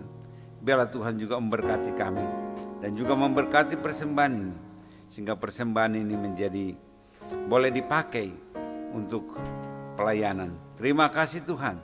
Kami serahkan ini di dalam nama Tuhan Yesus Kristus kami berdoa. Amin. Kita angkat satu pujian, Yesus Kau Kebenaran.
Tetap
mendengarkan warta jemaat?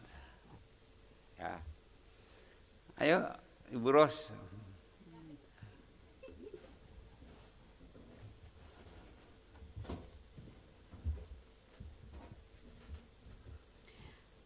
Salam semuanya. Selamat beribadah juga ya bagi yang ada di Zoom. Kita beribadah kembali, menikmati ibadah pada hari ini. Kita boleh bersama-sama memuji, memuliakan Tuhan dan mendengarkan firman Tuhan juga. Baiklah Bapak Ibu, kita akan sejenak menyimak warta jemaat pada hari ini ya, Minggu tanggal 9. Mari kita melihat bersama-sama laporan dari persembahan kita, yaitu di tanggal 23 Februari. Total semuanya berjumlah 1.745.000. Terima kasih Bapak Ibu jemaat Tuhan yang sudah memberikan persembahan maupun perpuluhan. Dan kami juga membuka rekening persembahan melalui OCBC NSP yang tertera di pengumuman ya. Silakan Bapak Ibu kalau mau memberikan persembahan secara transfer. Baik, kita akan memperhatikan di bulan Maret ada yang berulang tahun ya. Yang pertama adalah Ibu Gembala kita berulang tahun di tanggal 9. Tepat hari ini Bapak Ibu, kita mengucapkan kepada Ibu Gembala Ibu Yani, selamat berulang tahun Bu, tepatnya di hari ini ya. Ibu Yani selamat berulang tahun, sehat selalu, tetap semangat melayani Tuhan, dan Tuhan berkati apapun yang Ibu kerjakan. Ya Bu, Tuhan berkati ya Bu. Dan yang kedua adalah Haga ya, anak dari saya dan Pak Nelson, Haga Ginting, Ezra Mahaga Ginting. Tepatnya di tanggal 11 hari Selasa ya. Selamat ulang tahun Haga. Tuhan Yesus memberkati. Tuhan juga menolong perkuliahan, pergaulan dan pelayanannya. Selanjutnya kita akan memperhatikan untuk pelayan-pelayan Tuhan di ibadah tanggal 16 Maret. Pengkhotbahnya adalah Pendeta Alexander, worship leadernya adalah Ibu Mei, singersnya adalah Saudari Lausan, dan seterusnya pelayan-pelayan yang lain, pemain musik, termasuk warta jemaat dan doa syafaat adalah Pendeta Saud Sihombing. Mohon perhatiannya bagi yang melayani Tuhan. Berikutnya kita akan menyaksikan, mendengarkan juga khotbah di radio Cepi yang akan selalu disampaikan oleh Gembala Sidang kita, Pak Yopi Ratu, setiap hari Senin pukul 7 pagi. Ya, jadi harinya setiap hari Senin pukul 7 pagi. Bagi Bapak Ibu yang ada waktu untuk mendengarkan, silakan lihat di grup ya, grup gereja. Pak Yopi selalu men-share-kannya.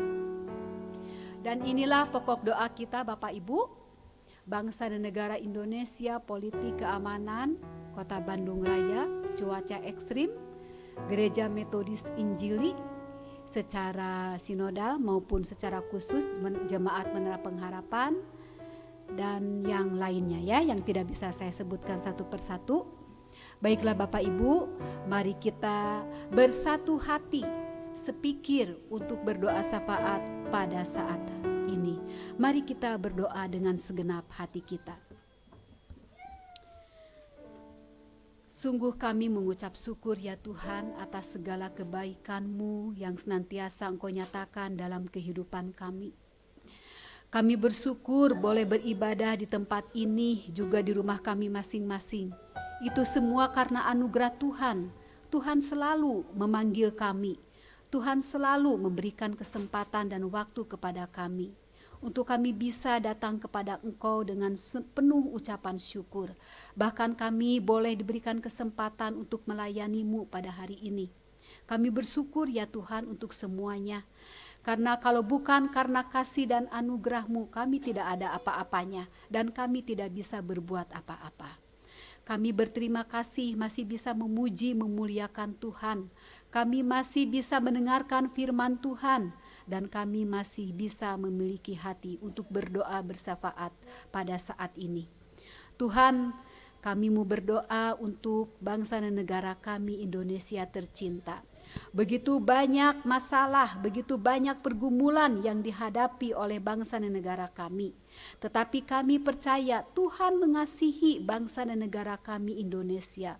Tuhan yang selalu memberikan tuntunan, bimbingan, arahan kepada para pemimpin, baik kepada presiden dan wakil, juga kepada seluruh para menteri yang terlibat di dalam pemerintahan kami, juga kepada seluruh pejabat-pejabat yang selalu setia untuk mengabdi, melayani bangsa dan negara kami. Kami juga berdoa ya Tuhan buat anak-anak-Mu yang terlibat di dalam pemerintahan. Biarlah mereka selalu tunduk setia terhadap otoritas Tuhan, terhadap apa yang harus mereka kerjakan, terhadap apa yang harus mereka lakukan demi dan untuk kemuliaan nama Tuhan, untuk kemajuan pertumbuhan bangsa negara Indonesia yang tercinta.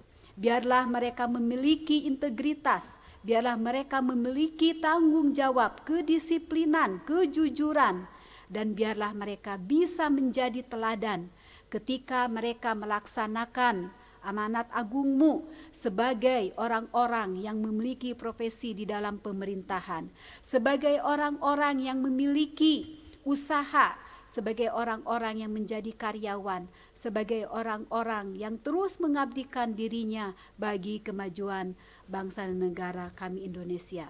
Tuhan, kiranya nama-Mu dipermuliakan melalui sikap hidup mereka dan perbuatan mereka.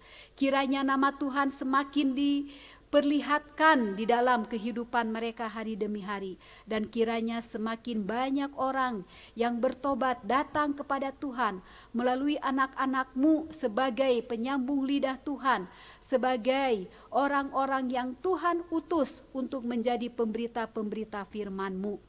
Kami rindu ya Tuhan di tengah-tengah bangsa negara Indonesia semakin banyak orang yang terbeban memiliki hati untuk memberitakan firman Tuhan. Semakin banyak orang-orang yang percaya datang kepada Engkau Tuhan Yesus sebagai Tuhan dan Juru Selamat pribadi mereka. Kiranya Tuhan semakin banyak juga diucapkan, diperdengarkan berita-berita kesukaan, Injil keselamatan oleh setiap anak-anak-Mu di dalam lingkungan mereka masing-masing, di dalam pekerjaan dan pelayanan mereka masing-masing, agar nama-Mu semakin dipermuliakan, nama-Mu semakin diimani, nama-Mu semakin dipercaya bahwa Yesus Kristus adalah Tuhan dan Juru Selamat. Kami juga berdoa ya Tuhan buat keadaan di negara kami, baik secara alam. Begitu banyak peristiwa-peristiwa yang terjadi, bencana alam yang terjadi. Baik itu banjir bandang, baik itu tanah longsor, baik itu gempa bumi, apapun ya Tuhan, tolong. Tuhan tolong, kami percaya Engkau memiliki otoritas terhadap alam semesta. Engkau yang menciptakan begitu sempurna. Engkau yang menciptakan untuk kelangsungan hidup kami. Tuhan tolong beri hikmat kepada semua rakyat Indonesia agar bisa memanfaatkan alam sebaik-baiknya, agar bisa memelihara, menjaga alam sebaik-baiknya, sebagai mandat dari Engkau ya Tuhan, bukan serakah, bukan menyalahgunakan sehingga begitu banyak terjadi bencana alam. Tuhan, kami percaya ketika anak-anak-Mu sungguh-sungguh mau mengabdikan diri untuk menjaga, memelihara alam, berikan mereka kekuatan, keberanian untuk bisa menjadikan alam semesta ini alam yang bisa diproses sebaik-baiknya untuk kelangsungan hidup kami semua, untuk tatanan alam semesta ya Tuhan yang Engkau percayakan kepada kami. Kami berdoa ya Tuhan, setiap daerah-daerah khususnya di Indonesia, setiap wilayah-wilayah yang mengalami bencana alam, kiranya Tuhan memampukan anak-anak-Mu untuk terus berharap kepada Tuhan, untuk terus berdoa mengandalkan Engkau sebagai Allah yang penuh kasih, sebagai Allah yang maha peduli kepada kehidupan mereka. Tuhan pakai setiap jajaran pemerintahan, baik itu daerah demi daerah, untuk memiliki hati kepedulian kepada mereka yang mengalami bencana alam, sehingga dengan tanggap, dengan cepat bisa melakukan proses pembenahan, bisa melakukan proses bakti sosial demi kelangsungan hidup mereka, demi perubahan ke arah yang lebih baik lagi. Kuatkan, hiburkan ya Tuhan setiap mereka yang sakit, setiap mereka yang mengalami bencana. Begitu banyak korban-korban jiwa, begitu banyak rumah-rumah yang rusak. Kiranya Tuhan mendatangkan orang-orang yang memiliki hati terbeban untuk mereka.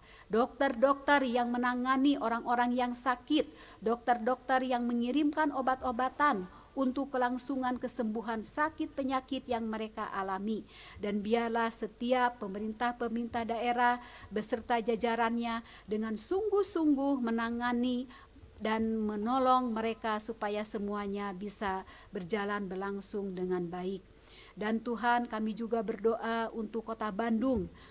Beberapa minggu ini Kota Bandung juga begitu banyak mengalami kebanjiran.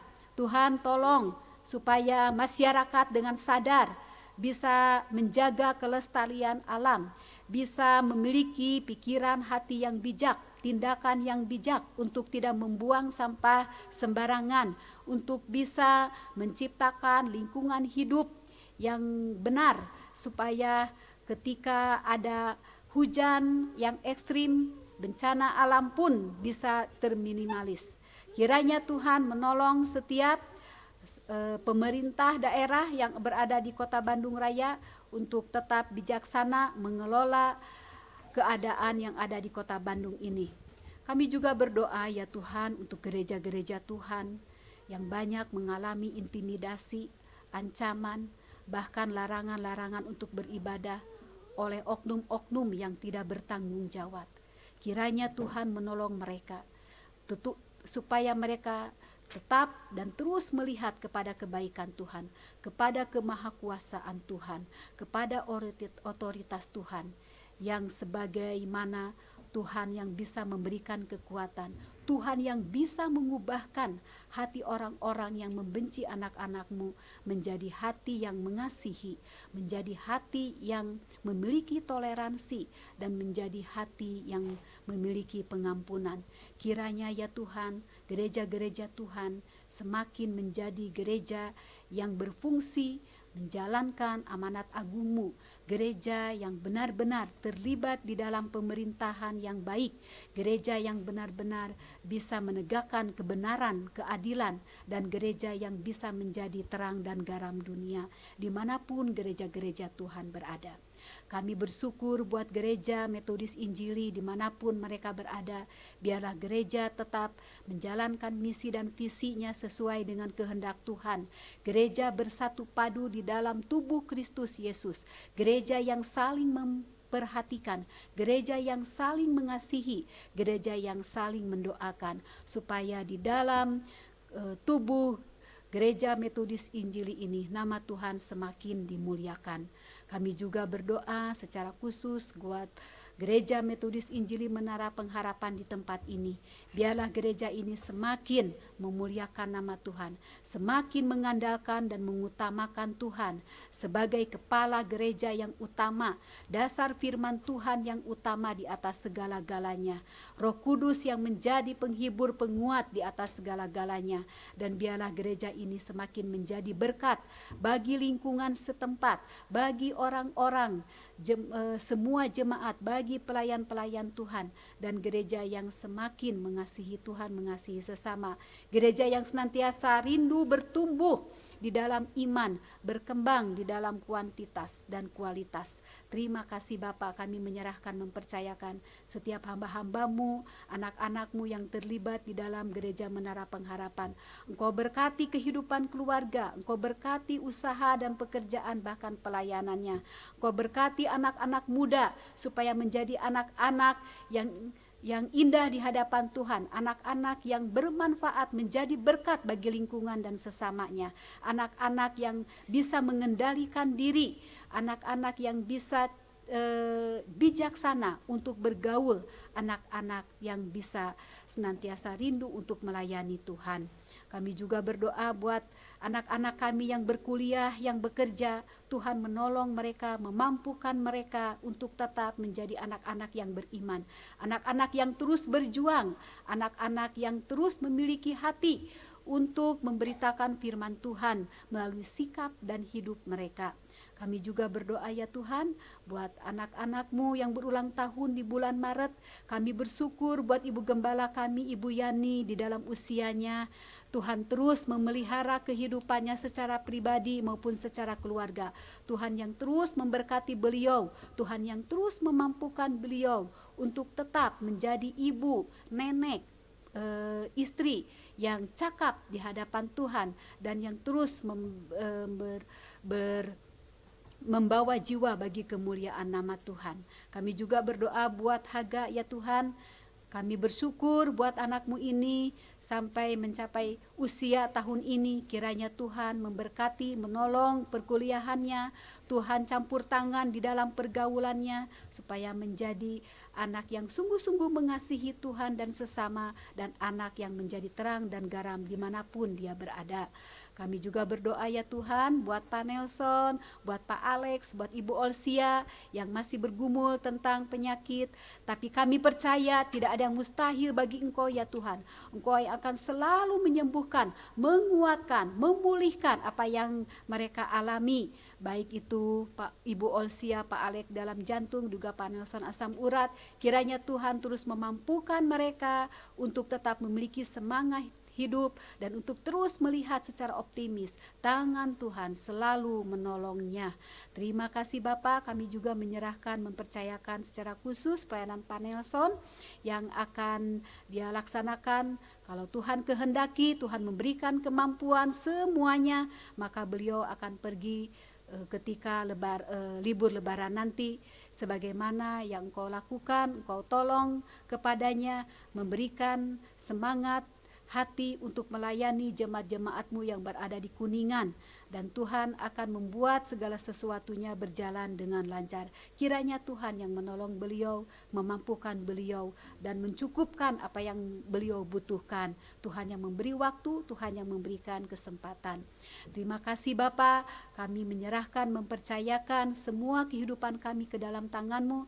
Apapun yang kami pergumulkan, apapun yang kami hadapi, kami percaya Tuhan tidak pernah terlambat untuk menolong kami, dan Tuhan selalu memberikan jalan keluar bagi kami.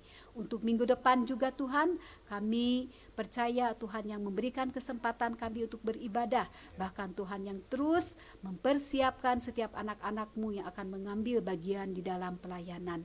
Kiranya ya Tuhan, doa-doa kami ini boleh terjawab sesuai dengan kehendak-Mu dan sesuai dengan waktu-Mu yang terbaik bagi kami. Kami berdoa buat jemaat yang tidak hadir, mungkin mereka sakit atau mengalami pergumulan, tetapi kami percaya Engkau selalu mengasihi dan memberkati kehidupan mereka. Di dalam nama Tuhan Yesus kami berdoa dan mengucap syukur. Amin.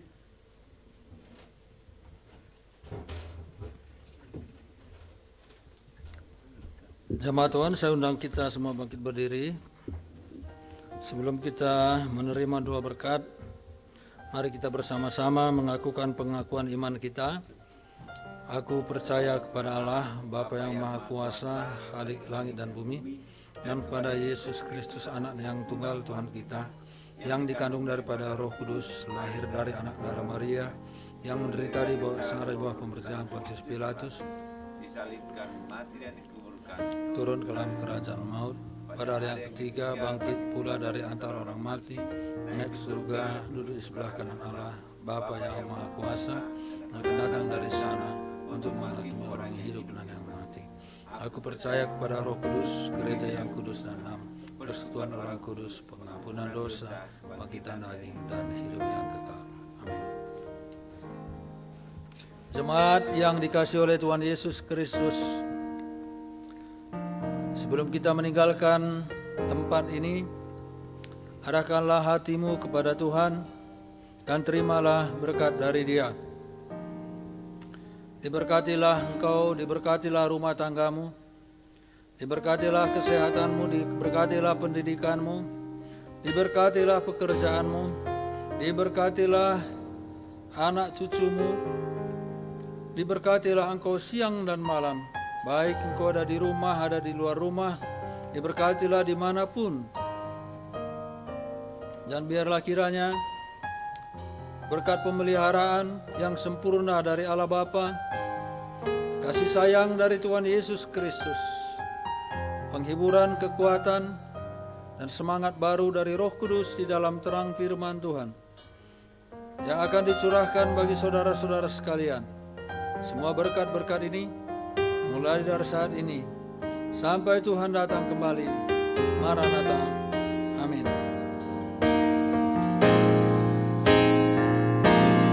Kiranya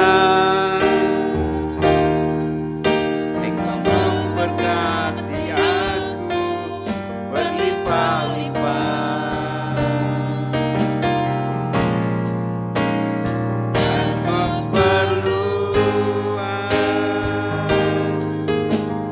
daerahku.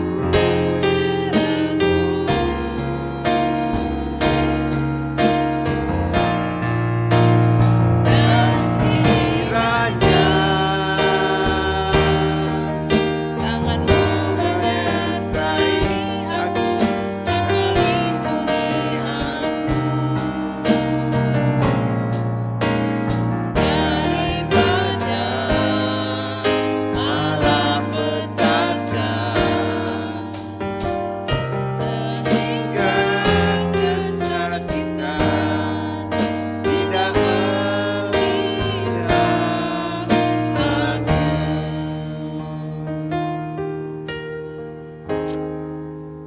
Seperti pujian yang kami naikkan, kiranya Tuhan memberkati kami. Bila sebentar kami akan meninggalkan tempat ini, biarlah Tuhan juga menyertai kami sehingga kami tiba di rumah dengan tidak kekurangan sesuatu pun Tuhan. Terima kasih, biarlah kasih dan anugerah-Mu tetap menaungi kami. Di dalam nama Tuhan Yesus Kristus kami berdoa, amin. Ya, ibadah selesai.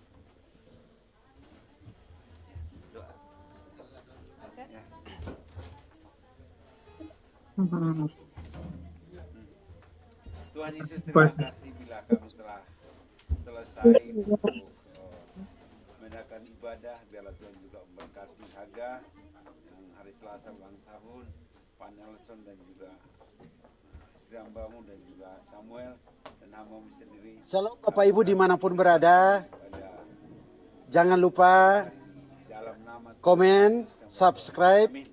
agar video-video tersebut dapat menjadi berkat bagi orang lain. Tuhan Yesus memberkati kita semua.